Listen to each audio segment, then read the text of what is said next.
pour ne pas être trop retardé. Donc, merci à tous d'être présents. On va procéder à l'appel. Je tiens à remercier, pour ne pas l'oublier, M. Bruyère, qui est notre trésorier et qui assiste. Et merci de faire l'effort d'assister, parce que je sais que vous êtes très chargé en ce moment avec vos multiples communes à gérer, vos multiples présences assurées. Donc, très sincèrement, merci beaucoup. Et merci pour l'assistance que vous voulez bien porter à notre commune tout au long de l'année et de votre grande disponibilité. Donc je tenais à vous remercier de votre présence en ce début de séance.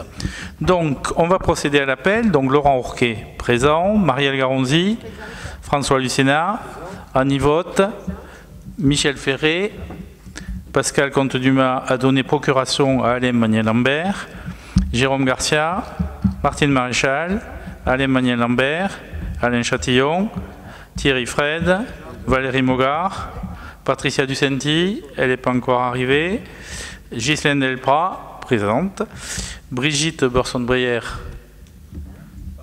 pas arrivée, Christelle Fèvre, Jean-Louis Clausel, pas encore arrivé, Alain Sartori, présent, voilà Patricia qui arrive, tic. Catherine Février, présente. Olivier Picard, remis, présent. Frédéric Galinier, oui, pardon Frédéric, je ne sais plus où tu étais. Uvaldo, Paul Vaudreda. Uvaldo, je t'ai vu, hein? Oui, pardon, je ne t'ai pas entendu. J'avais sauté dans la liste Thierry Clavel. Ah ouais, et tu as l'habitude que tu sois un petit peu à la bourre, j'avais fait que j'avais sauté. Charlotte Toussaint sera absente. Marie Argence a donné une procuration à Alain Sartori. Caroline Combe a donné une procuration à Catherine Février. Rémi Deronloup a donné une procuration à Jean-Louis Josel, qui n'est pas là pour le moment. Robert Cléron était là. Et Martine Freeman, absente. Ben, je crois qu'on a amplement le quorum pour débuter notre séance avec un point important qui est l'approbation du budget pour l'année 2023, ou du moins le vote du budget pour 2023. Premier point, approbation du procès-verbal de notre précédent conseil du 16 février. Y a-t-il des demandes de correction sur ce procès-verbal, des demandes de modification? Non. Donc, qui est pour approuver ce procès-verbal? Merci à tous. Deuxième point, avant d'attaquer l'ordre du jour, c'est le traditionnel élection du secrétaire de séance. Donc, l'unanimité est toujours pour François, à moins que quelqu'un veuille le remplacer. Non, pas d'autre candidat que François, donc qui est pour que François soit notre secrétaire de séance, il fait ça bien, donc merci à lui. Donc voilà, donc je vous propose, après on désignera au moment où je sortirai de la salle un procès verbal au moment de l'approbation du compte financier unique, hein, je ne peux pas être présent pendant cette partie-là à ce niveau-là, et on désignera à ce moment-là un ou une présidente par rapport à ce moment-là. Et on peut peut-être le faire de suite, comme ça sera fait pour cette partie-là. Je vous propose que Martine, qui présente ça, soit notre présidente de séance à ce moment-là. Est-ce que tout le monde est d'accord pour que sur cette phase-là, Martine soit notre présidente? Parfait. Mais on va attaquer le vif du sujet avec l'approbation du compte financier pour 2022 et avant une petite présentation des éléments. Tout à fait. Et quand tu me diras de sortir, je sortirai. Voilà. Quand nous serons au moment du vote, je le préciserai. Bonsoir à tous. Est-ce que vous m'entendez? Oui. Voilà, donc nous allons revoir des éléments que nous avions déjà vus en février lors du débat d'orientation budgétaire. Hein. Donc on va les passer assez rapidement. Déjà commentés. Voilà, concernant le compte financier unique pour 2022, il remplace ce qui dans le passé était le compte administratif et le compte de gestion. Donc cette année, il est unique et il est établi conjointement par Monsieur le Trésorier et Monsieur le Maire. Voilà, nous rentrons dans les chiffres. Donc par la section de fonctionnement pour 2022, Je vais aller aux dépenses réelles de fonctionnement. Je vais me permettre de vous donner les chiffres en milliers d'euros, sauf pour l'affectation des résultats où il faut être très précis, y compris au centime. Mais voilà, pour les premiers tableaux, on va rester en milliers d'euros. Donc les dépenses de fonctionnement 2022 se sont établies à 10 309 000 euros. Et je vous rappelle qu'elles ont augmenté de 5,6% par rapport à 2021. Essentiellement l'inflation, les coûts d'énergie en importante hausse, l'augmentation du point d'indice au niveau des frais de personnel et le renforcement de services, et notamment la subvention au CCAS qui a été versée en 2022. Concernant les recettes, elles s'établissent à 13 380 000 euros, tel que vous le voyez en hausse de 5,10% également. Mais il faut dire que nous avons eu un complément d'attribution de compensation versé par l'intercommunalité en raison de la reprise de la voirie. Si nous n'avions pas eu ce complément, les recettes n'auraient augmenté que de 1,3%. Si nous faisons d'ores et déjà la différence entre les recettes de l'exercice avec les recettes d'ordre qui se montent à 13 384 000 euros et les dépenses de l'exercice, y compris les dépenses d'ordre qui sont des virements à une autre section, ces dépenses s'élèvent à 11 094 000 euros.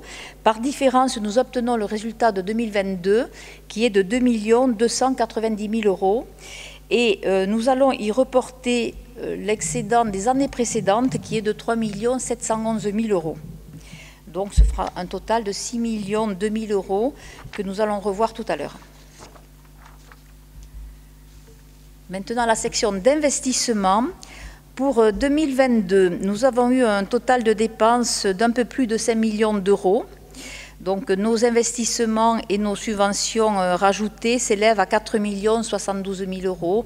Bien entendu, on l'a déjà vu, on n'est pas arrivé au montant qui avait été prévu en budget pour les dépenses d'investissement. Et dans les dépenses, nous avons aussi le remboursement de l'annuité de la dette pour 1 10 000 euros. En recettes, c'est une présentation comptable. Donc nous avons l'excédent de fonctionnement capitalisé de 2021 pour 3 281 000 euros.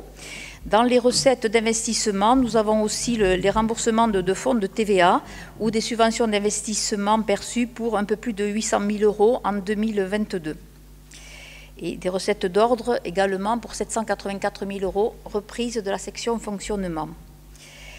Donc, en recettes d'investissement, nous avons un total de 5 505 000 euros et en dépenses 5 099 000 euros. Ça nous amène à un résultat positif en investissement en 2022 de 406 000 euros. Mais nous devrons reprendre le déficit de l'année précédente pour 2 361 000 euros. Et donc, le résultat de clôture de 2022 sera négatif de 1 955 000 euros. Un focus maintenant sur la dette, en vous montrant l'annuité telle qu'elle va décliner, surtout à partir de 2024, soit l'annuité, soit l'encours qui est là. On reprendra la dette avec 2023 dans un temps prochain.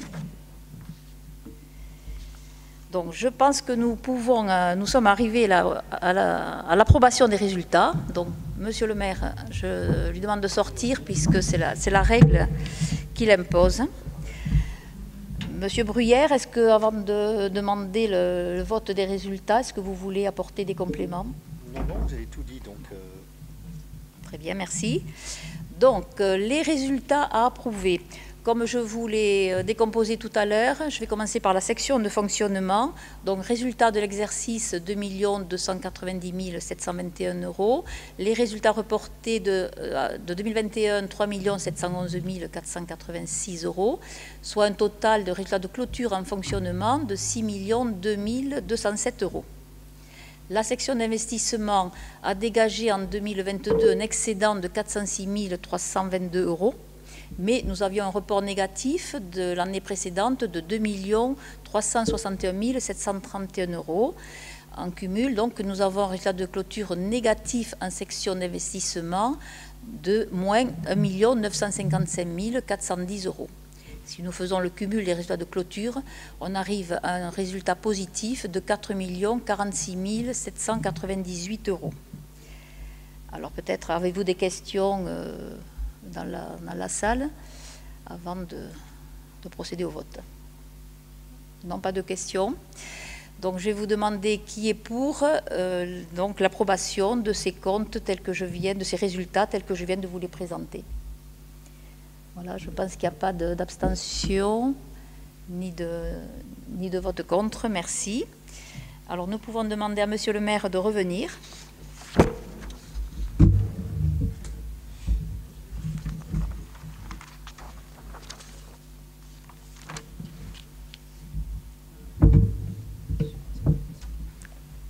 Voilà.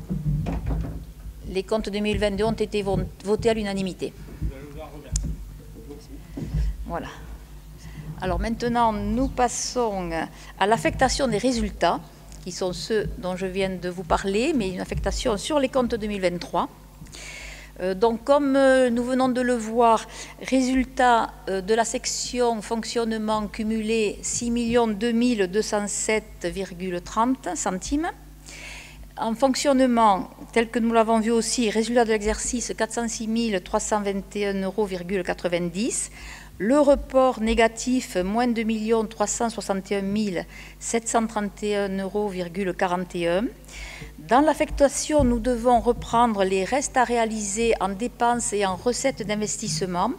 Ce cumul est un négatif de 1 175 570 €. Donc la section d'investissement demande pour 2023 un besoin en financement de 3 130 979,51 € et nous vous proposons de prendre sur le résultat de fonctionnement cette somme de 3 130 000 afin de la mettre en réserve pour pouvoir faire face donc au financement des investissements. Donc le résultat de clôture 6 207,30 € moins ce que nous mettons en réserve pour les besoins de financement d'investissement, 3 130 979,51 €. Nous avons un solde de 2 871 227,79 € que nous proposons de reporter en recettes de fonctionnement 2023. Sur la section d'investissement 2023, nous reprendrons le déficit de clôture cumulé, soit 1 955 409,51 centimes. Est-ce que vous avez des questions sur cette affectation? Alors on va passer au vote. Qui est pour? Merci à tous. Voilà. Maintenant, nous passons sur les budgets 2023. Alors, dans un premier temps, nous allons voir les taux d'imposition pour l'exercice 2023. Je rappellerai que l'État a fait évoluer les bases cadastrales d'imposition des impôts tels que la taxe d'habitation à hauteur de 7,10%, la taxe foncière à hauteur de 5,87% et celle sur le foncier non bâti à hauteur de 6,60%. Donc ça, c'est l'augmentation des bases prononcée par l'État.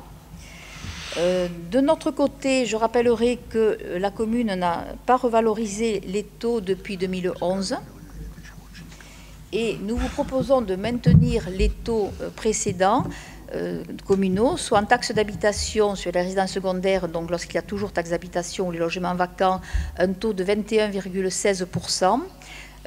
En tant que taxe foncière sur les propriétés bâties, un taux de 44,05%, donc comme en 2022. Et sur les propriétés non bâties, un taux de taxe foncière de 92,17%. Oui, je rappelle qu'un des engagements de nos campagnes, c'était de rester stable en termes de taux. Donc, ce qu'on vous propose aujourd'hui, c'est de garder cette stabilité, et compte tenu en fait, et aussi du fait que les bases évoluent fortement par rapport à ça.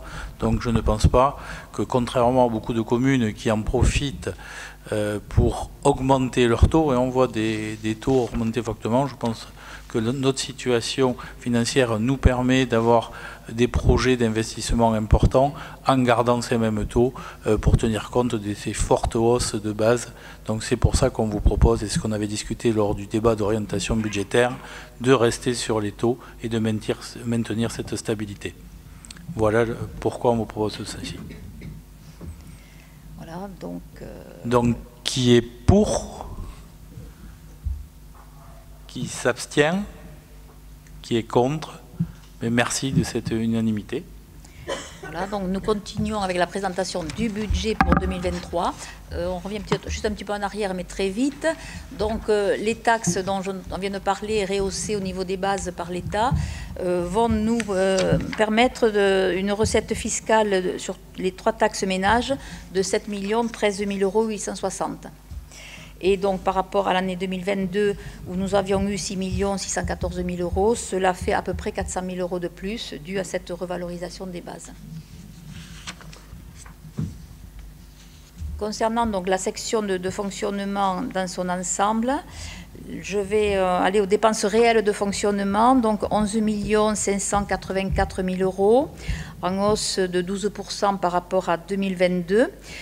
Donc, nous avions vu dans la présentation du document d'orientation budgétaire, nous avons prévu des hausses à nouveau de fluides et de carburant. Les frais de personnel seront augmentés des indices en année pleine. Il est également prévu le recrutement d'une dizaine de postes, dont les médecins qui sont dans cette ligne-là. Et nous avons prévu aussi dans les autres charges de gestion courante la subvention au centre municipal de santé pour 130 000 €, mais qu'on va revoir dans le budget tout à l'heure de ce centre. Donc les dépenses de fonctionnement sont complétées des virements à la section d'investissement pour un total de 5 184 000 €. Les dépenses donc, de 2023 doivent parvenir à un total de 16 768 000 €. Concernant les recettes et les impôts et taxes notamment, nous avons vu le produit fiscal. Ici rajoute l'attribution de compensation de la communauté de communes notamment. Et là aussi, nous avons un complément puisque la voirie, le complément voirie, on va dire, sera en année pleine. Hein. Donc nous avons à peu près 300 000 € en 2023 qui est dû à ce complément voirie. Donc les dotations de l'État, on le sait, sont à peu près stables hein, dans le chapitre qui s'élève à 1 571 000 €. Le total des recettes devrait être de 13 880 000 € en hausse de 3,7%, mais une fois de plus, hausse de moitié si on ne tient pas compte de l'augmentation de l'attribution de l'intercommunalité. Et donc, au niveau des recettes de fonctionnement, nous allons y reporter le résultat de 2022 comme on l'a voté tout à l'heure, 2 871 000 €. Et nous parvenons à l'égalité entre recettes et dépenses à 16 768 000 €. Je crois que cette égalité doit faire plaisir aux trésoriers. Je pense que si on n'était pas à cet équilibre-là, on aurait quelques petits soucis, puisque contrairement à l'État, je vous rappelle, chers collègues, que les communautés, les communes n'ont pas le droit de voter des budgets en déficit. À l'État et aux hôpitaux. Et aux hôpitaux. Nous passons à la section d'investissement pour 2023. Il est envisagé un investissement 9 661 000 € et des subventions d'équipement également pour 512 000 €. Donc les subventions, il y a principalement la subvention à l'hôpital, à l'intérieur, le solde, et des subventions sur la rénovation de l'habitat. Dans le budget d'investissement important, plus de 9 millions d'euros, nous n'allons pas le détailler, vous avez donné des éléments avec le DOB, mais il faut savoir qu'il y a donc des travaux de voirie pour à peu près 3 millions d'euros, d'aménagement urbain. Il y a l'aménagement de l'ancienne voie SNCF en voie verte pour un peu plus d'1 million d'euros, l'extension du cimetière pour 600 000 €.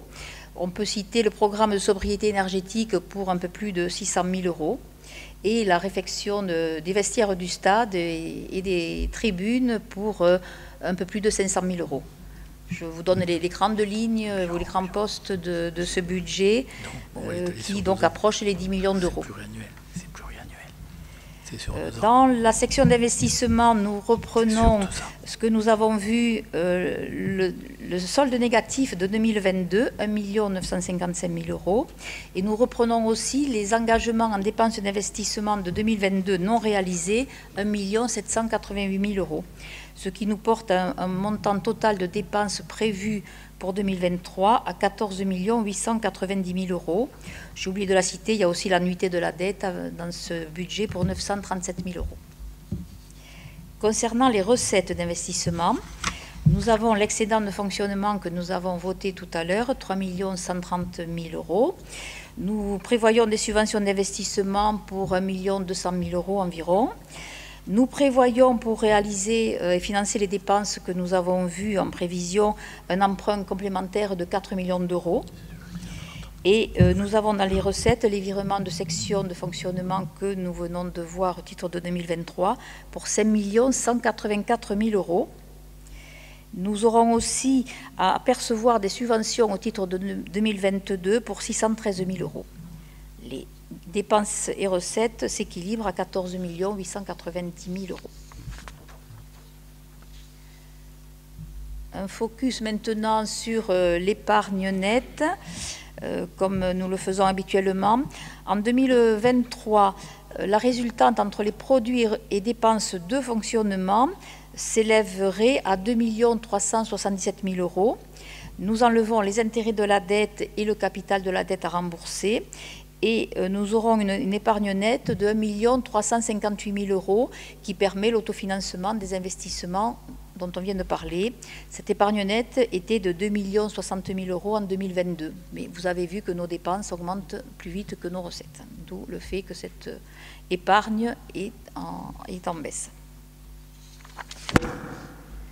Concernant le financement des investissements, c'est un focus par lequel nous reprenons les chiffres que je vous ai indiqués tout à l'heure, qui sont simplement, je vais dire, reventilés. Nous retrouvons l'emprunt de 4 millions d'euros dont j'ai parlé, qui nous assure le financement des investissements si nous arrivons au budget prévu. Et pour également financer ces investissements, nous utiliserons l'excédent de trésorerie, ou ce qu'on appelle l'excédent global de clôture, qui s'élève à fin 2022 à 4 046 000 €. En conséquence de quoi, si nous prenons ce nouvel emprunt de 4 millions d'euros et que nous prévoyons donc une annuité sur 15 ans, je crois, elle a été prévue. Voilà, on voit qu'on ne dépassera pas le montant de 2023, l'annuité restera inférieure à 2023 pour autant. Avez-vous des questions sur cette présentation du budget 2023 ? Moi, je signalerai une chose. On est très ambitieux avec notre programme d'investissement, passé de 3,5 millions à 9,6 millions. Alors, on a beaucoup travaillé pour préparer les dossiers. Le véritable challenge pour moi, indépendamment d'arriver à maintenir le niveau des dépenses et des recettes en adéquation pour nous permettre d'avoir un autofinancement, enfin, le vrai challenge qu'on a collectivement autour de cette table et avec nos services techniques, c'est d'arriver à tenir ce programme de 9,6 millions. Mais je crois vraiment que maintenant, il faut enclencher ce programme sur des réalisations qui sont attendues fortement. Je ne les reprends pas puisque Martine l'a cité, mais pour moi, le vrai challenge de notre budget, c'est d'arriver à dépenser ces 9,6 millions dans les 9 mois qui nous restent pour clôturer l'année. Donc le challenge est posé dans nos équipes et à vous, messieurs et mesdames, les adjoints et les conseillers.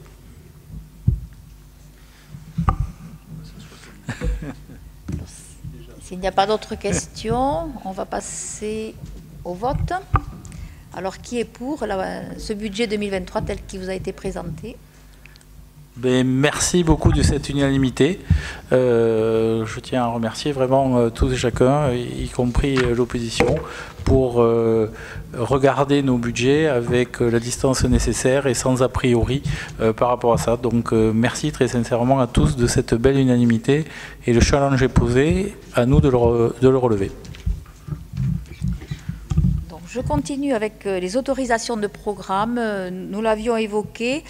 Nous vous présentons des programmes d'investissement qui vont se dérouler sur plusieurs années. Et ça nous permet de voter un crédit, je vais dire, qui va s'étaler justement sur plusieurs années, qui facilite la trésorerie sur ces budgets-là. Nous prévoyons donc dans ces autorisations de programme 3 projets.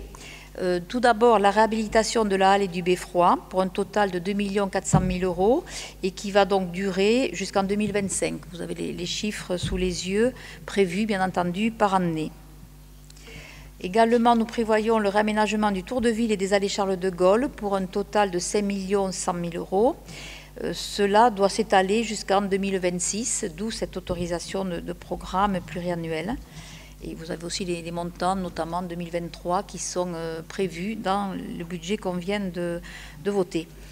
Le réaménagement du square Gabol et de ses abords, total du programme 870 000 €, qui doit se dérouler entre 2023 et 2024. Voilà, bien entendu, pour 2023, le montant s'élève à 713 600 € et est compris dans les budgets que je vous ai présentés. Est-ce qu'il y a des questions? Donc, on va passer au vote également, qui est pour adopter ces créations d'autorisation de programme et les crédits de paiement qui sont ainsi présentés. Merci à tous. Le point suivant, c'est pour Marielle, ce qu'on avait dit, si je ne dis pas de bêtises. Individualisation des crédits de contribution aux organismes de regroupement intercommunaux, exercice 2023. Les contributions aux organismes de regroupement auxquels appartient la commune ont été inscrites à l'article 65 568 du budget primitif 2023. Il convient de procéder à l'individualisation pour chaque organisme du montant des crédits ouverts. Je vous propose d'approuver la répartition des crédits selon le détail suivant. Association foncière de remembrement 300 €, École intercommunale de musique du Lauragais 33 500 € pour un total de 33 800 €. Qui est pour?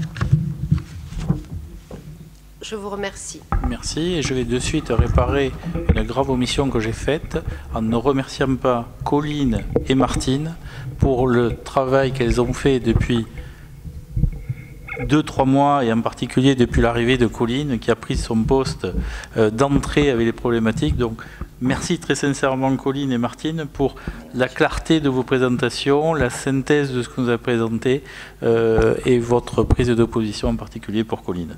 Donc je répare mon erreur d'avoir oublié de vous remercier avant de passer au point suivant. C'était pas terminé, mais en tout cas, oui, merci, oui, non, merci mais à Colline. Merci à Colline de mon côté aussi. Voilà. Point suivant, qui doit être le budget annexe et les modalités de gestion du budget annexe, et puis le vote du budget annexe pour le centre municipal de santé. Tout à fait. Donc, dans un premier vote, c'est les modalités de gestion de ce budget annexe que je vous présente. Par délibération du 16 février dernier, donc, nous avons approuvé la création de ce budget dédié au centre municipal de santé. Ce budget permettra d'identifier toutes les recettes liées à ce centre, soit les consultations de médecine générale encaissées, soit directement, soit de la part des organismes de sécurité sociale, l'allocation de bureaux individuels également. Et également, l'aide financière que nous percevrons de l'Agence régionale de santé sera incluse. Et il financera, mais je vous expliquer les modalités, il financera la rémunération des médecins salariés, les charges de gestion donc, de l'établissement. Et aura donc les charges afférentes à ce centre. Voilà, donc il sera suivi avec la comptabilité M57 comme il se doit, et il fera l'objet d'un budget annexe. Voilà, en section de fonctionnement et d'investissement, comme il se doit. Oui, l'objet est de bien flécher les dépenses de ce centre municipal de santé pour bien les suivre, voir comment ça évolue. Et c'est pour ça qu'on a souhaité le sortir du budget principal pour avoir une bonne vision de ce que va coûter à la commune ce centre municipal de santé. C'est ça l'objet, et c'est pour ça qu'on désirait faire un budget annexe. Voilà. Donc nous vous présentons ce budget annexe.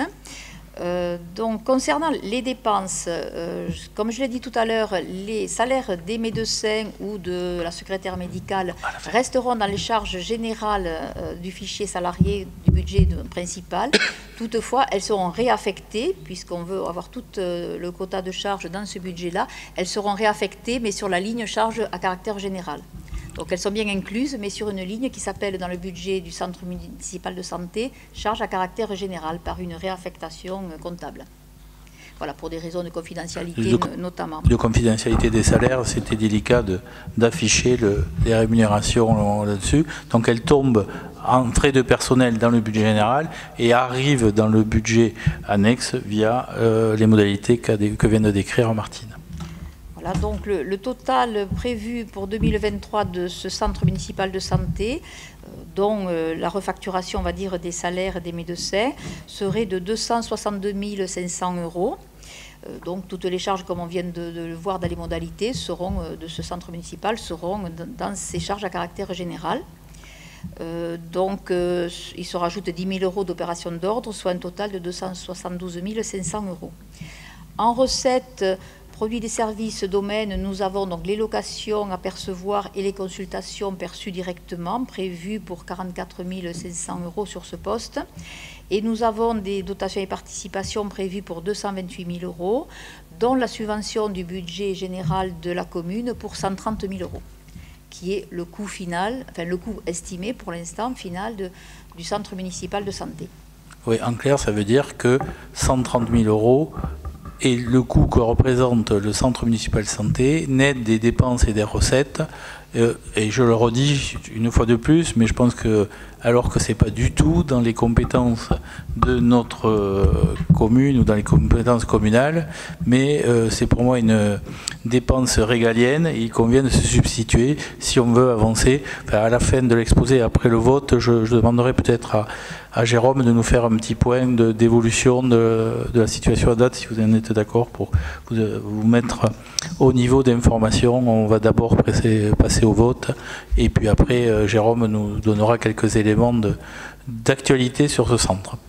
Voilà, alors juste avant le vote, le budget d'investissement de ce centre qui est arrêté à 10 000 € avec quelques dépenses, je vais dire, d'immobilisation ou de matériel prévues, et la reprise en recette des opérations d'ordre qu'on a vu en fonctionnement pour équilibrer. Donc un total de 10 000 € pour le budget d'investissement. Voilà, le budget est présenté. Donc le budget est présenté. Est-ce que vous avez des questions sur ce budget? Donc je vous propose qu'on passe au vote. Donc qui est pour ces budgets d'investissement et de fonctionnement? Merci là aussi pour cette unanimité là-dessus. Donc Jérôme, si tu veux bien nous donner les dernières informations, parce que je pense qu'il est important de partager au fur et à mesure l'avis de ce centre municipal de santé. Oui, bonjour à tous. Donc, du point de vue santé, on a plutôt des bonnes nouvelles en ce moment. Donc, d'abord, un petit point de sémantique. On a appelé le centre municipal de santé la structure dans laquelle nous avons accueilli des soignants. Et nous avons maintenant le centre municipal de santé au terme administratif du terme qui est en fonctionnement. Donc, je propose qu'on en discute, mais peut-être qu'il faudrait rebaptiser le pôle municipal de santé dans lequel il y a un centre municipal de santé qui est une entité juridique en capacité de salarier des médecins. Donc, dans ce pôle municipal de santé, nous avons eu récemment l'arrivée d'un nouveau cardiologue, d'une deuxième sage-femme et surtout d'une médecin généraliste, le docteur Lagoutte, que nous attendions depuis plusieurs semaines et qui s'est installé donc le 20 mars. Et dans le centre municipal de santé, donc notre entité municipale qui salarie des médecins, nous avons accueilli une secrétaire, Madame Bérangère Alibert, et une médecin, le docteur Céline Auré, qui travaille le lundi, mardi et jeudi de 9h à 15h et qui assure des consultations de médecine générale, pour l'instant dites de soutien, donc en soutien de la population, et aussi des médecins généralistes pour les soutenir dans leur activité, puisqu'on sait qu'ils sont extrêmement débordés. Par ailleurs, nous avons entamé des travaux qui sont en cours et qui devraient se terminer le 7 avril pour créer un bureau supplémentaire, lequel bureau supplémentaire sera, on l'espère, un facteur d'attractivité d'un potentiel médecin généraliste salarié à l'avenir. Donc dès que nous serons prêts sur le plan structurel, on pourra rechercher un autre généraliste. Voilà, et par ailleurs, j'en profite pour dire que nous avons aussi signé un contrat local de santé à l'échelon intercommunal pour lequel nous allons bientôt recruter un coordonnateur de santé, ce qui permet de coordonner l'activité de soins en général et d'avoir un véritable programme de politique de santé. Au-delà des soins, on a une politique de santé sur toute l'interco, avec notamment la santé environnementale, la santé mentale, donc ça dépasse le cadre du soin, enfin du soin quotidien. Et puis, autre bonne nouvelle, et on peut remercier tous les libéraux de la ville qui se sont fédérés, enfin de la ville et même de toute la Haute-Garonne pour notre partie intercommunale, qui se sont fédérés et qui vont adhérer à la CPTS, c'est-à-dire la communauté professionnelle d'un territoire de santé du Lauragais. Donc là aussi, il y aura un fonctionnement coordonné. Et le fonctionnement coordonné est le facteur d'attractivité principal des nouveaux médecins. Donc on est plutôt dans une bonne dynamique. Voilà. Est-ce que vous avez des questions pour Jérôme, qui, je le rappelle, au départ, n'avait pas la compétence santé dans ses attributions, qui maintenant l'a, bien évidemment, puisqu'on a recalé tout ça. Donc là aussi, Jérôme, je tiens très très très sincèrement à te remercier. Je pense que au quotidien, tu es l'élément moteur fédérateur qui nous permet d'avoir des avancées significatives. Donc très très sincèrement, je crois que je peux m'exprimer au nom de tous nos collègues et de tous mes collègues pour te tirer un grand coup de chapeau et te remercier très sincèrement de tes efforts au quotidien pour ces éléments-là, vitaux pour notre territoire. Je rappelle aussi en complément que les travaux de restructuration de l'hôpital de la ville sont en marche, on avance, on continue d'avancer, on se bat pour aller chercher les financements. Les derniers changements à la tête du conseil départemental nous ouvrent peut-être de nouvelles perspectives pour essayer d'aller chercher les compléments de financement que nous souhaitions, qui étaient fermés au niveau départemental pour le moment et qui semblent pouvoir s'entrouvrir. Je vais rester prudent là-dessus, en remerciant aussi le sénateur parce que c'est un dossier qu'il porte depuis de longues années, avec au moins 5 ans, même plus. Donc voilà, tout ça, c'est pour dire qu'on a mis en cohésion et en résonance beaucoup d'actions qui nous permettent, je pense, d'œuvrer pour le bien de nos concitoyens. Et il y a beaucoup encore à faire, mais on est sur le bon chemin, c'est ce que je pense. Je voulais aussi remercier particulièrement nos services, parce que nos services techniques sont très impliqués au centre municipal de santé, l'informatique, les services techniques et Karine Font-Marty qui travaille énormément sur les conventions. C'est très lourd sur le plan administratif et à ce moment-là c'est très lourd pour la fibre, la clim, tout, mais ils sont très présents et je les remercie. Christelle, tu as levé le doigt, tu voulais prendre le micro qu'on entende ton intervention. Juste une question par rapport à ce centre. Dans le budget, il est prévu en fait quoi? Parce que tu expliquais que le médecin qui arrivait venait sur 3 jours. Il est prévu un temps complet ou non, un temps et demi On est prévu ce qui est prévu pour le moment, c'est-à-dire avec un médecin salarié plus celui et les recettes qui correspondent à ce temps-là. C'est-à-dire que si on a un médecin salarié de plus, on va avoir des recettes en face de plus. Et financièrement, c'est toujours problématique de parler comme ça, mais plus on aura de salles de médecins salariés, mieux on amortira le coût de la secrétaire qui pour le moment travaille, or qu'on répartit un petit peu sur les autres médecins.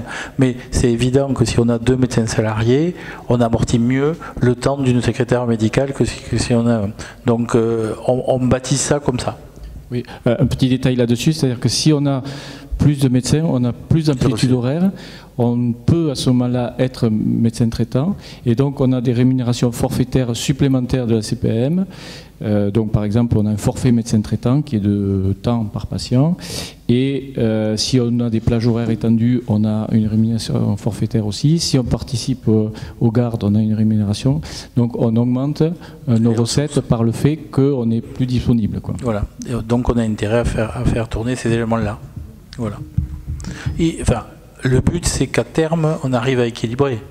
Voilà, mais il faut donner l'impulsion, et on sait que c'est la première pierre ou la première base qui est la plus coûteuse. C'est un peu comme les pyramides.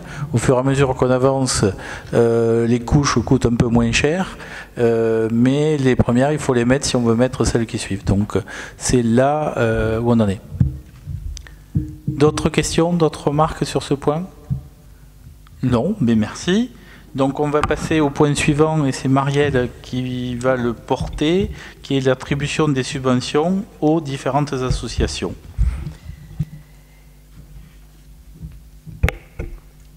Oui, donc on va passer au vote des subventions aux associations. Je rappelle que nous avons un peu plus de 200 associations dans la ville qui assurent un rayonnement et une belle animation, que ce soit au niveau sportif, culturel, loisirs et aussi social. Sans eux, et je pense que nous pouvons remercier tous les bénévoles qui sont nombreux à œuvrer au sein de ces associations, parce que c'est le dynamisme aussi de notre ville.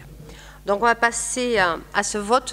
Donc à la suite du vote du budget primitif et des dossiers déposés par les associations, il convient que le conseil municipal se prononce sur les demandes de subventions déposées par les associations. La date limite de remise des dossiers était fixée au 23 janvier 2023. L'attribution de subventions à des associations est soumise à plusieurs étapes. Des conditions d'éligibilité sur la base d'un document cadre réalisé par la commune listant l'ensemble des documents et justificatifs demandés. Il s'agit en particulier d'avoir des éléments sur le fonctionnement de l'association, ses activités et des informations financières.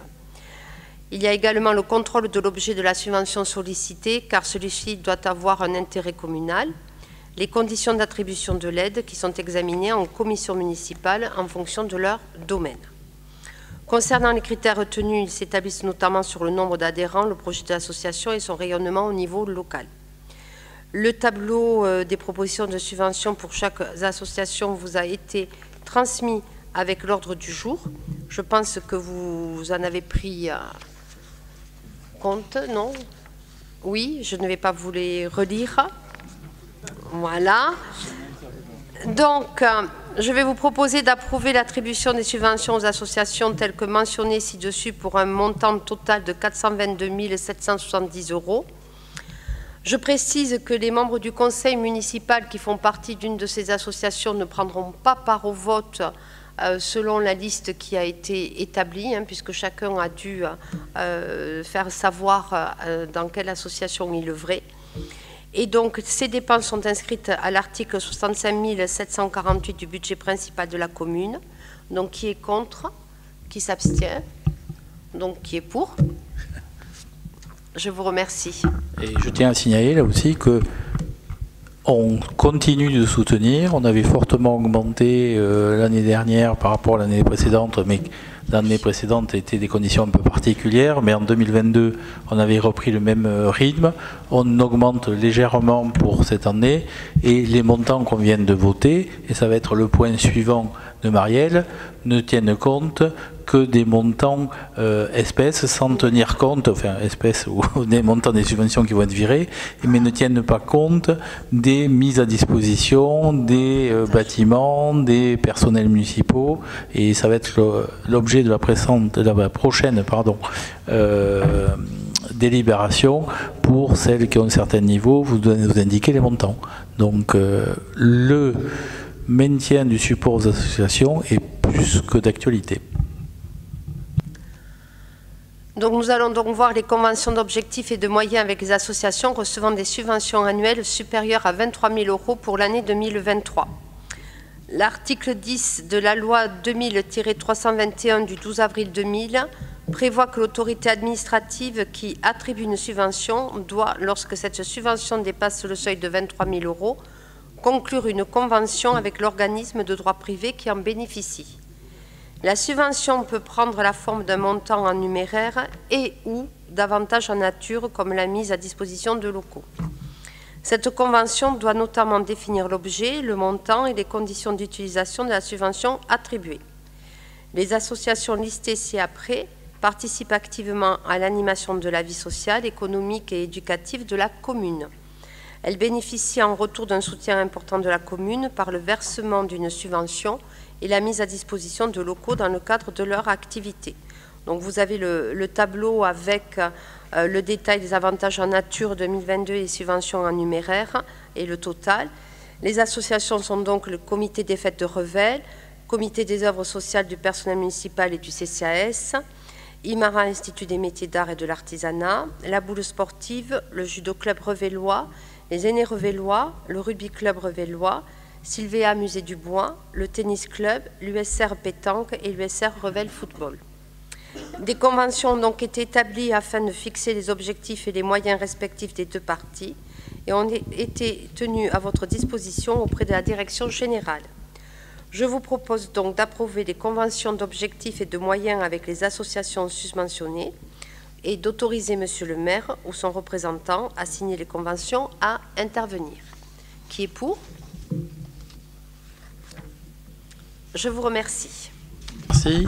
Et juste signaler qu'on a valorisé ces éléments en nature sur la base des années qui viennent de passer. Quand on voit la forte augmentation des coûts des fluides, d'électricité, etc., c'est le prochain travail de Colline, c'est de recalculer et très certainement de revaloriser ces éléments de coûts en nature, des éléments en nature. Je pense que là, ça va fortement augmenter en fonction des locaux, etc.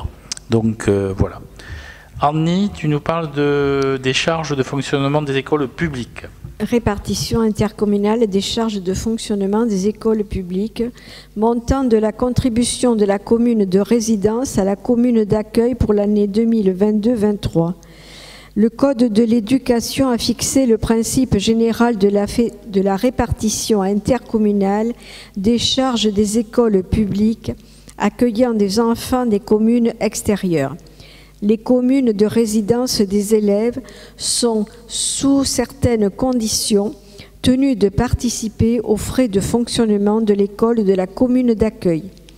Les dépenses faisant l'objet de la répartition des charges rappelées par la circulaire du 27 août 2007 sont les dépenses d'entretien des locaux et du matériel scolaire, les dépenses de fonctionnement des locaux, l'entretien et le remplacement du matériel et du mobilier scolaire, la location et la maintenance du matériel informatique pédagogique, les fournitures scolaires, les contrôles techniques réglementaires, la rémunération des ASSIN et des intervenants extérieurs chargés d'assister les enseignants.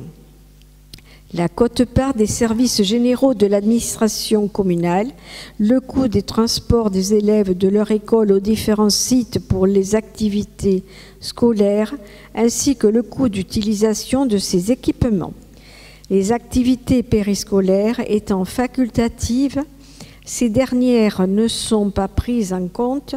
Le coût moyen d'un élève des écoles publiques maternelles et élémentaires pour la commune s'élève à 1 090 €. Je vous propose de fixer la participation demandée aux communes de résidence pour l'année scolaire 2022-23 à 650 €. Aussi, on essaye d'aider les communes moins grandes, moins riches que ce qu'on peut l'être, et en participant non pas à l'euro près par rapport à ce calcul-là, mais en essayant d'aider aussi les plus petites communes qui sont autour de nous. Voilà l'objet de ce décrochage entre le montant total et ce qu'on va demander aux communes. C'est notre effort de solidarité. Qui est contre? Qui s'abstient? Je vous remercie. Merci de l'unanimité. Tant que tu as la parole, Annie, si tu veux bien traiter le point suivant. Participation de la commune aux dépenses de fonctionnement de l'organisme de gestion des écoles catholiques de Revel, l'OGEC, année 2023. L'article L 442-5 du Code de l'éducation stipule que les dépenses de fonctionnement des classes sous contrat d'association sont prises en charge dans les mêmes conditions que celles des classes correspondantes de l'enseignement public. Les dispositions de l'article L 131-1 du Code de l'éducation rendant l'instruction obligatoire dès l'âge de 3 ans, la commune doit prendre en compte le nombre d'élèves des classes maternelles et élémentaires pour le calcul de cette participation. Au cas d'espèce, 94 enfants de la commune sont scolarisés à la Providence. Conformément à l'article L 2131-11 du Code général des collectivités territoriales, Madame Marielle Garonzi et Monsieur Olivier Picard ne prennent pas part au vote. Le montant de 102 471 € de cette participation s'établit sur le coût moyen d'un élève fréquentant les écoles de la commune multiplié par le nombre d'élèves de la Providence domiciliés à Revel. Je vous propose d'approuver l'attribution et le montant de la participation de la commune aux dépenses de fonctionnement de l'OGEC pour l'année 2023. Ces dépenses sont inscrites à l'article 657-48 du budget de la commune. Qui est contre? Qui s'abstient? Je vous remercie. Merci à tous. Et tant que tu as la parole, tu la gardes pour le contrat d'objectifs. Convention d'objectifs et de moyens avec l'organisme de gestion des écoles catholiques de Revel, année 2023. L'article 10 de la loi 2000-321 du 12 avril 2000 prévoit que l'autorité administrative qui attribue une subvention doit, lorsque cette subvention dépasse le seuil de 23 000 €, conclure une convention avec l'organisme de droit privé qui en bénéficie. Même si ce montant est défini de manière réglementaire par l'État, il a été précisé à la commune qu'une convention devait tout de même être conclue au cas d'espèce. Une convention a donc été établie avec l'OGEC et a été tenue à votre disposition auprès de la direction générale. Conformément à l'article L 2131-11 du Code général des collectivités territoriales, Madame Marielle Garonzi et Monsieur Olivier Picard ne prennent pas part au vote. Je vous propose d'approuver la convention d'objectifs et de moyens avec l'OGEC, d'autoriser Monsieur le maire ou son représentant à signer la convention. Qui est contre? Qui s'abstient? Je vous remercie. Merci. Donc, Jérôme, le point suivant est pour toi. C'est la réhabilitation de nos vestiaires. Le retour pour caler, en fait, c'est ça l'objet de ce que tu vas nous dire, le montant exact de la subvention reçue de l'État. Voilà. Donc, vous savez qu'on a un projet de réhabilitation des vestiaires du terrain d'honneur du stade municipal, dont les travaux datent des années 60 et qui n'ont jamais été rénovés depuis. Et donc l'objectif est de répondre non seulement aux normes d'accessibilité et aux normes énergétiques actuelles et à venir évidemment. Donc il s'agit de créer notamment 4 grands vestiaires, en fait 2 dans le bâtiment existant sous les tribunes et 2 nouveaux sur la partie basse du stade, à côté des tribunes, avec aussi un local infirmerie, des locaux pour les arbitres, en prenant en compte la mixité. L'arrêté de permis de construire a été délivré le 14 mars 2022, et à la suite de l'attribution de financement de la part des différents partenaires financiers, le plan de financement est le suivant. Donc nous aurons une subvention de l'État de 309 474 €, la région Occitanie 90 000 €, le conseil départemental de la Haute-Garonne 252 960 € et la fédération de football d'Occitanie 20 000 €. Donc restera à charge de la ville de Revel 419 566 €. Donc, vous savez, ce projet a été largement débattu dans plusieurs commissions et nous avons fait le maximum pour arriver à le conclure, ce qui nous paraît une nécessité pour nos installations. Donc, je vous propose donc d'abroger la délibération du 5 décembre 2022, d'approuver le projet de réhabilitation des vestiaires du terrain d'honneur au stade municipal et son plan de financement, d'autoriser Monsieur le maire à solliciter l'État pour une subvention au taux maximum. Les crédits correspondants sont inscrits au budget primitif 2023. Ce qui est déjà fait d'ailleurs pour l'État, puisqu'ils nous ont attribué 309 000, et c'est ça l'objet des éléments, puisqu'on avait mis dans notre précédent plan de financement 300 000, donc on a eu 9 000 euros de plus.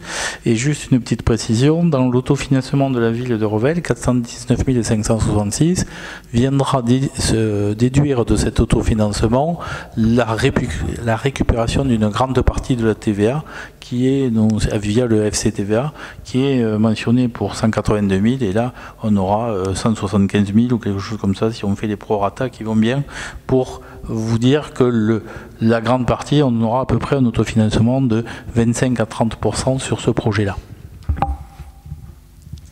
Donc il faut voter. Qui est pour?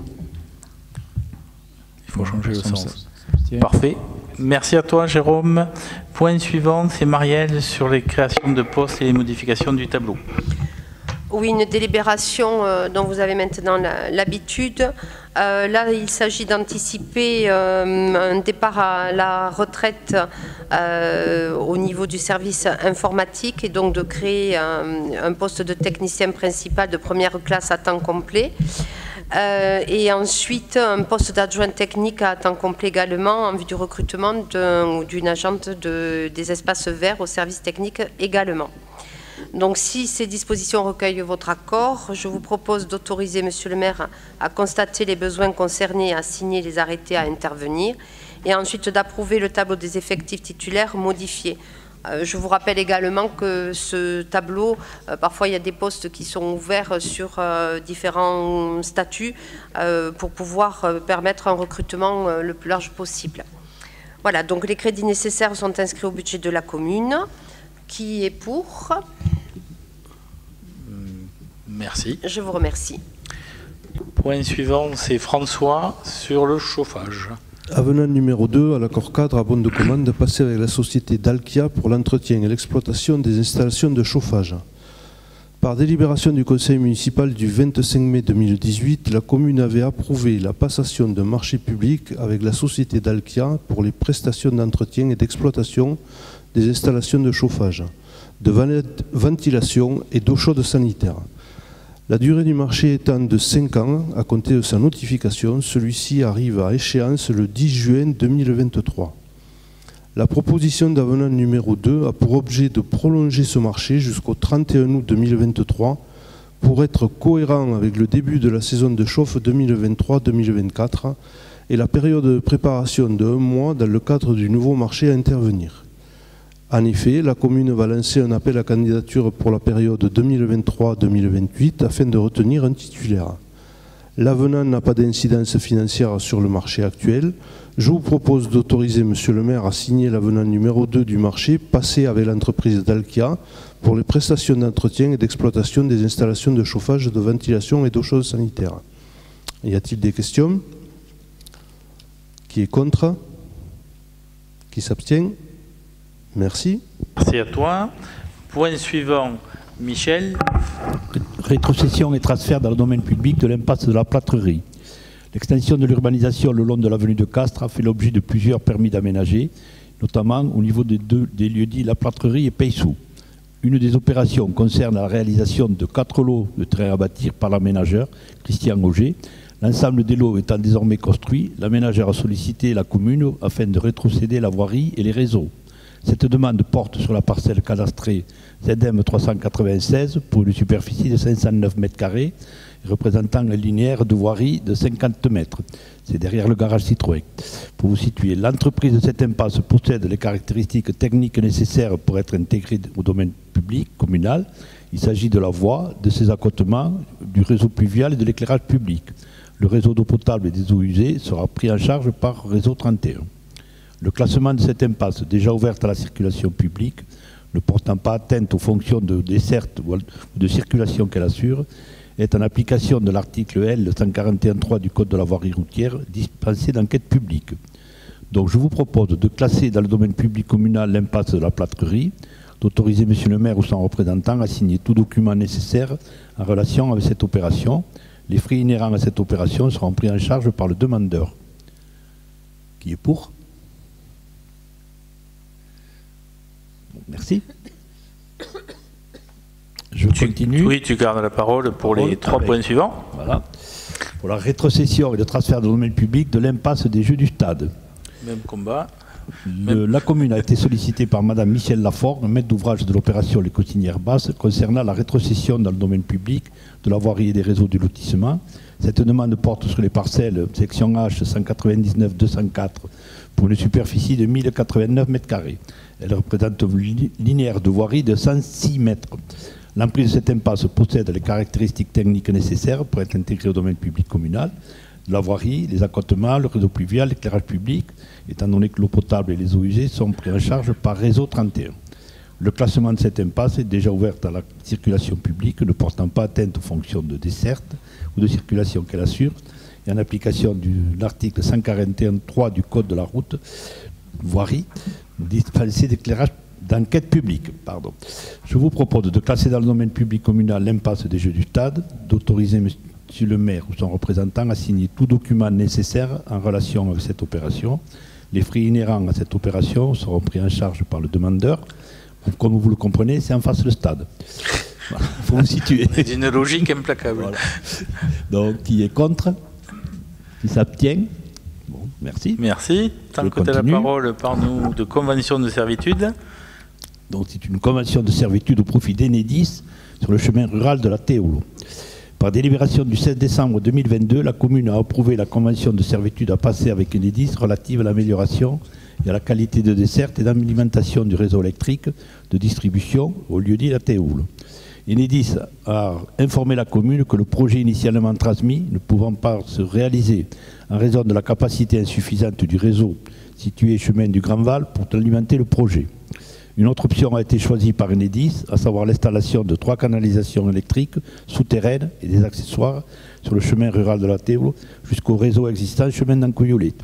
Il s'agit d'une emprise de 3 mètres de large sur 780 mètres de long. Donc, le projet de convention de servitude mentionne les droits et obligations de chaque partie. Cette occupation est consentie à titre exclusif et sans indemnité. Donc, je vous propose de retirer la délibération du 16 décembre 2022, d'approuver la convention de servitude entre la commune et Enedis relative à l'installation de 3 conduites électriques souterraines avec ses accessoires sur le chemin rural de la Théoulo.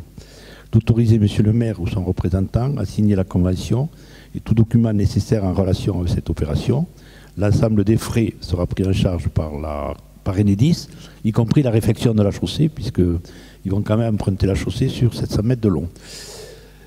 Voilà, donc l'insuffisance de raccordement sur le premier projet n'est pas une insuffisance puisque c'était sur un câble qui venait des éoliennes. Voilà, ça c'est entre parenthèses. Qui est contre? Qui s'abstient? Merci. Merci, sachant que le projet de la Théoulo est un projet très intéressant d'habitat inclusif sur lequel on soutient, on a soutenu et on soutiendra, comme disait l'autre, parce que c'est vraiment un projet qui a beaucoup de sens pour l'inclusion.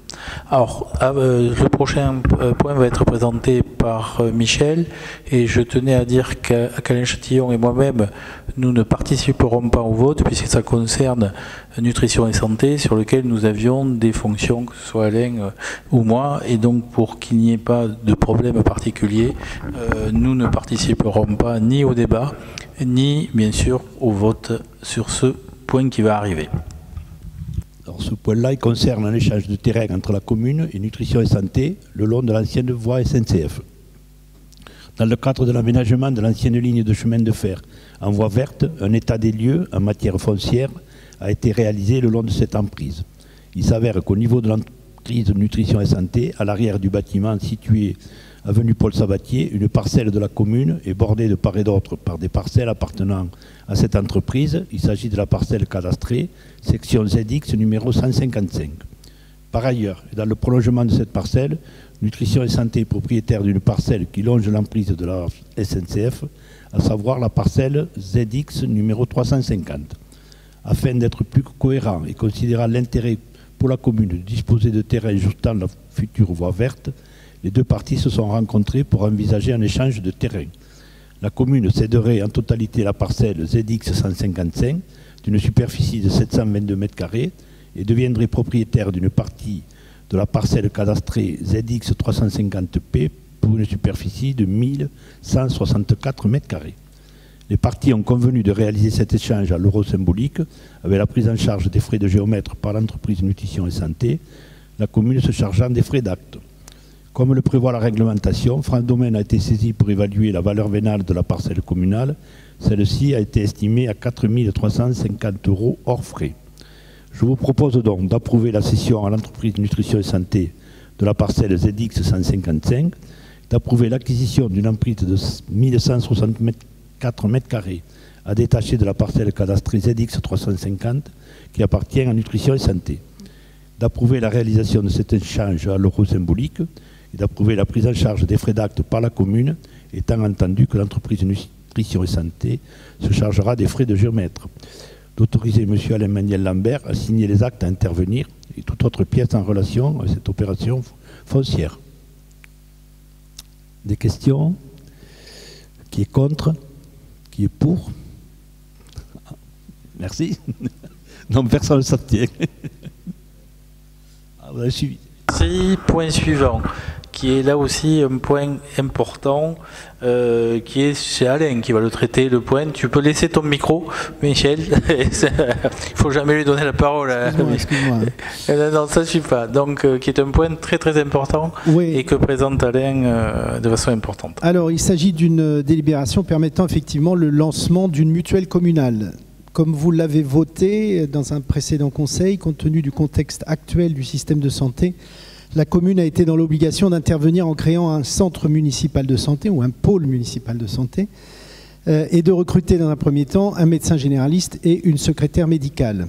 La lutte contre l'inégalité d'accès aux soins doit également prendre d'autres formes.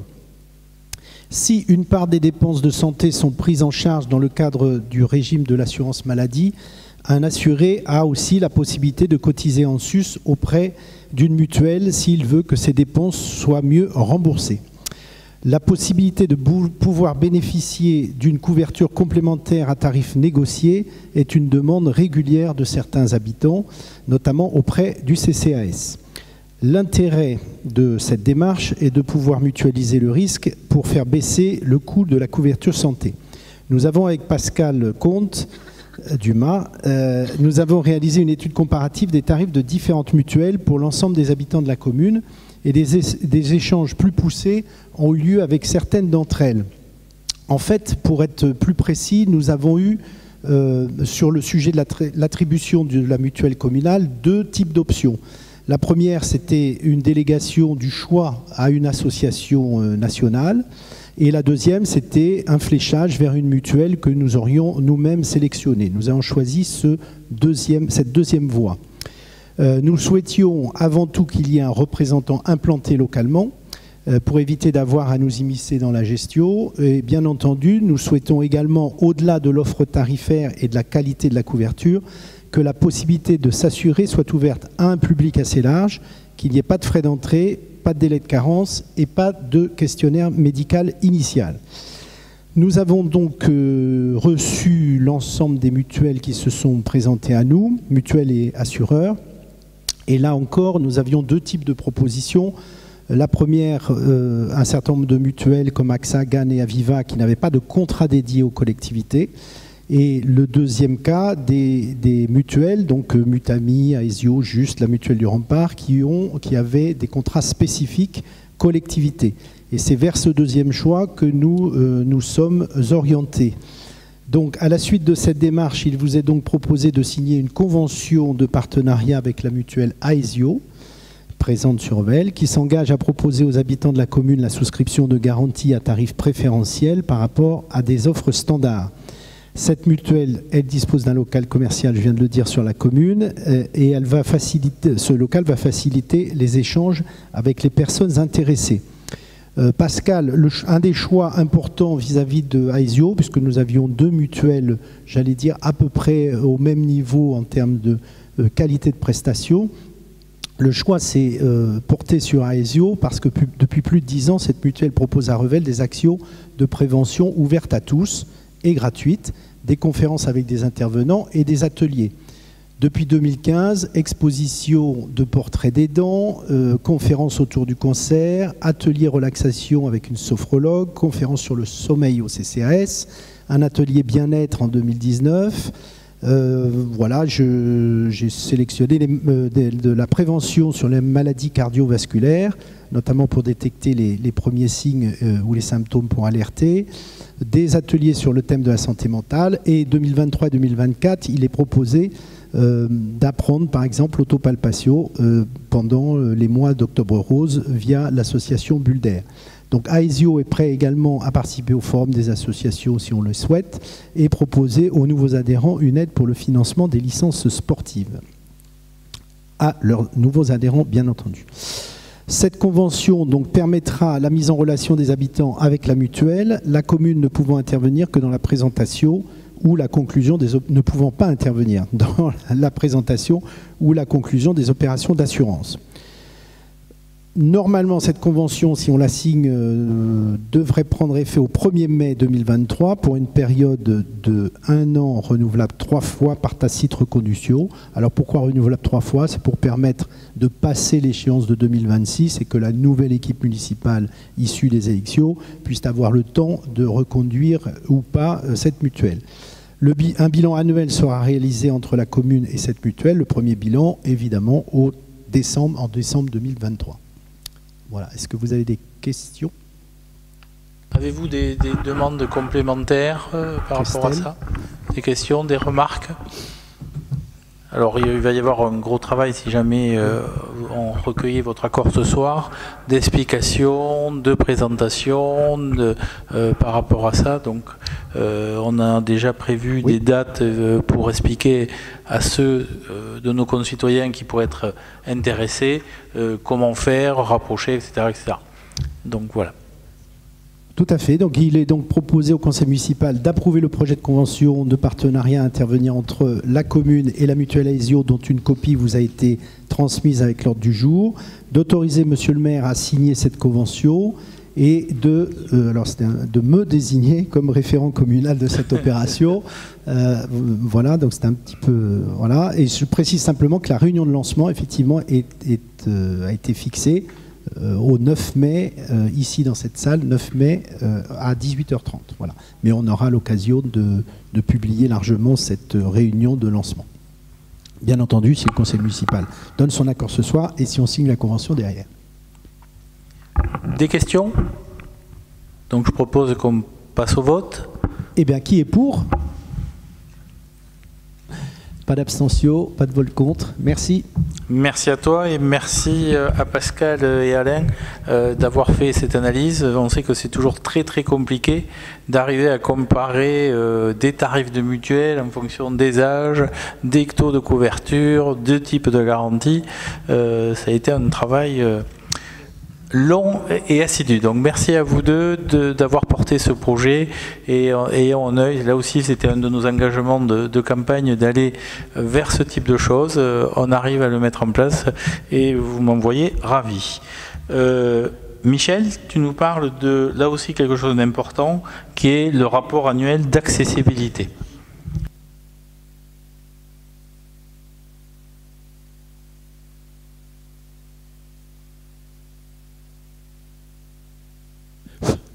Au cours de la séance de la commission communale pour l'accessibilité aux personnes handicapées du 14 février 2023, le rapport annuel de l'année 2022 a été arrêté.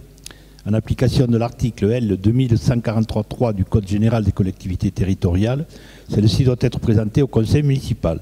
Ce rapport mentionne l'accessibilité des bâtiments, de la voirie, des espaces publics. Il fait état des réalisations de l'année 2022 en études et travaux, du bilan général de la DAP 2016-2021 et des perspectives pour l'année 2023. à savoir l'achèvement de la mise en accessibilité des bâtiments initialement inscrits dans l'agenda d'accessibilité programmée, l'ADAP, et les travaux programmés par la ville. Le récapitulatif du nombre d'établissements ou d'installations municipales recevant du public pour lesquels la mise en accessibilité est achevée est le suivant. Donc, suivant la catégorie. Première catégorie, il n'y en avait pas. Deuxième, ils sont tous faits. Troisième, ils sont faits également. La quatrième catégorie, il y en a 3 sur 5. Et la cinquième catégorie, il y en a 38 sur 40. Et les installations ouvertes au public, pour l'instant, il n'y en a aucun. Donc, ceux qui ne sont pas réalisés, il est programmé de les réaliser normalement en 2023.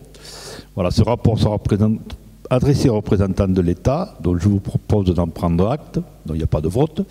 Par contre, vous avez joint à votre dossier des comptes rendus de la réunion qui vous permettront de voir sur lequel tout ce qu'on a travaillé, hein, notamment, bon, on a parlé des ADAP, des feux tricolores qui existent à Revel de façon à ce qu'ils puissent être utilisés par les personnes en mobilité réduite, et c'est le cas. Pratiquement, ça va être terminé d'ici la fin du mois d'avril. Les actions à destination des PMR qui doivent être faites, avec la mise en place de bandes podotactiles supplémentaires pour permettre à ces gens-là d'accéder aux bâtiments publics, notamment à la mairie, et divers points à améliorer sur l'ensemble de notre commune, de façon que notre ville devienne de plus en plus accessible. Les participants reconnaissent que l'action de la ville est quand même importante dans ce sens-là, qu'il y a encore quelques efforts à faire, et d'ailleurs la commission communale d'accessibilité doit faire un tour de ville avec ces gens-là pour voir quels sont les problèmes qui existent, que vous contactez, que nous on ne voit même pas. Voilà, c'est un petit peu ce qui a été discuté à cette occasion. Et c'est vrai qu'il faut remercier ces personnes-là qui participent à cette commission et qui nous apportent beaucoup d'éléments sur ce point-là. Je pense qu'on va continuer de travailler dans ce sens-là, de façon qu'on améliore, disons, tout ceci pour tout le monde. Voilà. Des questions particulières ? Et je rajouterai, je ne sais pas si le rapport le reprend, qu'on a quand même installé pas mal de jeux, parce que tu as des capacités inclusifs dans les jeux d'argent. Alors c'est pour moi aussi un des éléments d'accessibilité, même si ce n'est pas au même titre que l'accessibilité que tu viens de citer. Donc c'est quelque chose d'important.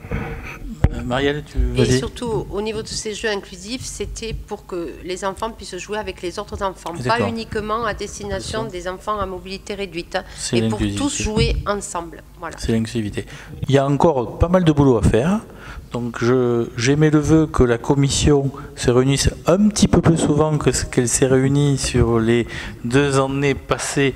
Je sais que vous avez beaucoup de travail, en particulier, mais je pense qu'on peut accélérer un petit peu plus. Non, mais la volonté, c'est la demande d'ailleurs des membres de la commission, c'est que au lieu de faire une réunion chaque année, même si on a des liens avec eux au fur et à mesure qu'il y a des problèmes, c'est qu'on fasse une 2e réunion. Ouais. Donc on va la programmer pour le mois de septembre. Donc je vais être vigilant à tenir ce calendrier. Et merci à tous d'aiguillonner nos élus en charge sur ce sujet-là. Donc c'était prendre acte ou c'était prendre acte? Donc voilà. Est-ce que vous avez des questions à poser sur ces points-là?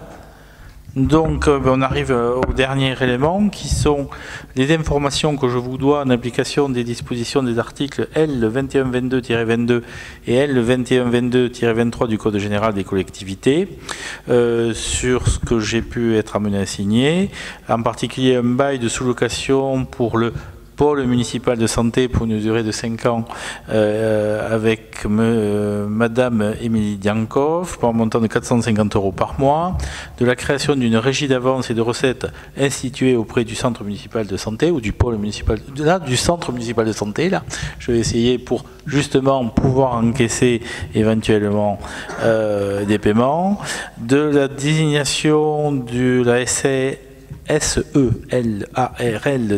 avocat pour défendre les intérêts de la commune dans un litige qui nous oppose en appel à Madame Aline Florial devant la Cour administrative d'appel de Toulouse. C'était une dame qui était tombée et qui nous avait fait un procès, une procédure. On a gagné en première instance, il y a appel, donc il faut qu'on continue à nous défendre à ce niveau-là. 2, et c'est pas la seule, une procédure de dépôt de plainte le 5 mars pour la dégradation de mobilier urbain avenue Gambetta, c'est la voiture qui nous a dégommé un candélabre, une sucette de publicité et 2 ou 3 potelets, en roulant relativement vite, tard le soir et en loupant le virage après l'avenue de Sorèze.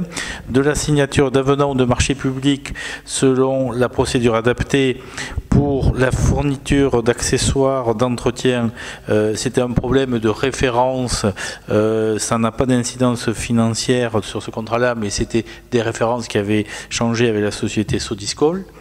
De réalisation d'audit énergétique de plusieurs bâtiments on a découpé en 3 lots avec la société Soconer pour 11 000 €, avec la société BI SA pour 5 970 et pour la société OTIS pour 12 456. Ces audits sont des diagnostics énergétiques faits qui nous servent après à décider des travaux qui vont être faits et aussi à demander des subventions, en particulier dans la procédure fonds vert, puisqu'on a ces projets-là.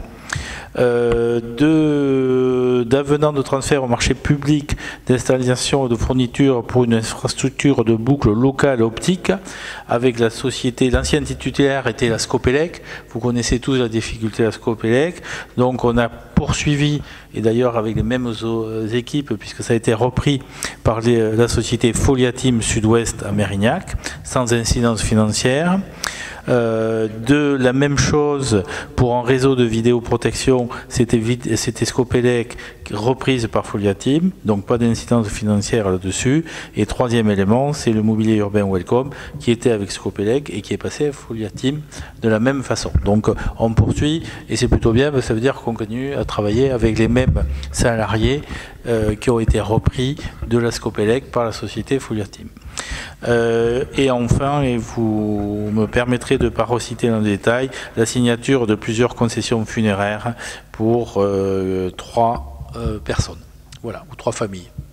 Est-ce que vous avez des questions? On est arrivé au bout de l'ordre du jour. Pas de demande d'intervention? Alain, tu lèves le doigt. Si... Prends le micro, autrement on ne va pas t'entendre.